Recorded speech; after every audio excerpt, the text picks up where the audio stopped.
Assalamualaikum warahmatullahi wabarakatuh.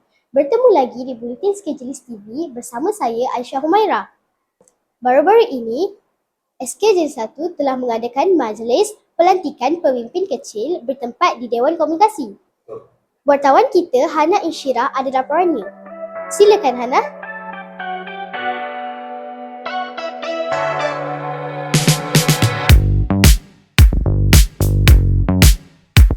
Majlis penyampaian wadikah pelantikan pemimpin kecil diadakan sebagai pengiktirafan rasmi kepada murid-murid yang telah dipilih memegang amanah kepimpinan.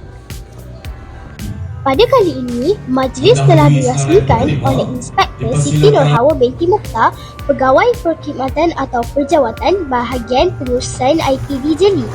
Pemimpin kecil SKJ 1 terdiri daripada pengawas sekolah, pengawas persumber, pengawas ICT, pembimbing rakan sebaya, pengawas surau dan ketua serta penolong ketua kelas. Seterusnya,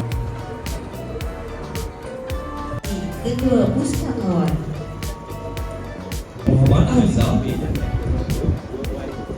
Akan sentiasa memantapkan jati diri.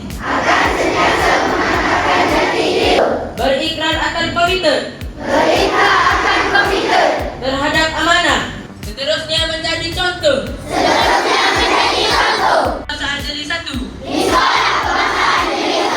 Bagi mencapai.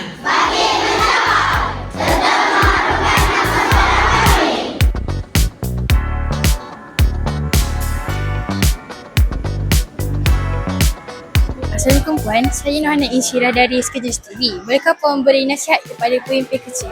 Kepada pemimpin kecil supaya menjaga disiplin dan jangan terlibat dengan aktiviti buli serta menjaga keselamatan diri di kawasan sekolah. Terima kasih.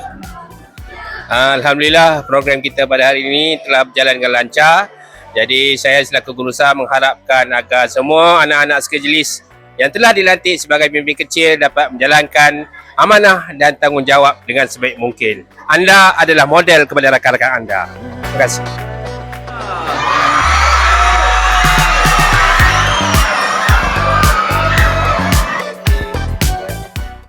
Sekian dulu laporan kali ini. Saya Nohana Insyirah binti Muhammad Adi Sofian melaporkan untuk Schedulis TV.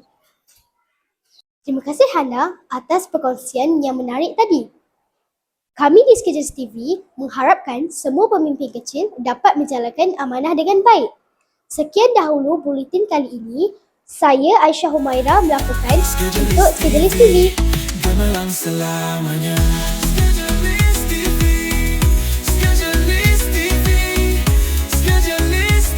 Seiring ke puncak jaya.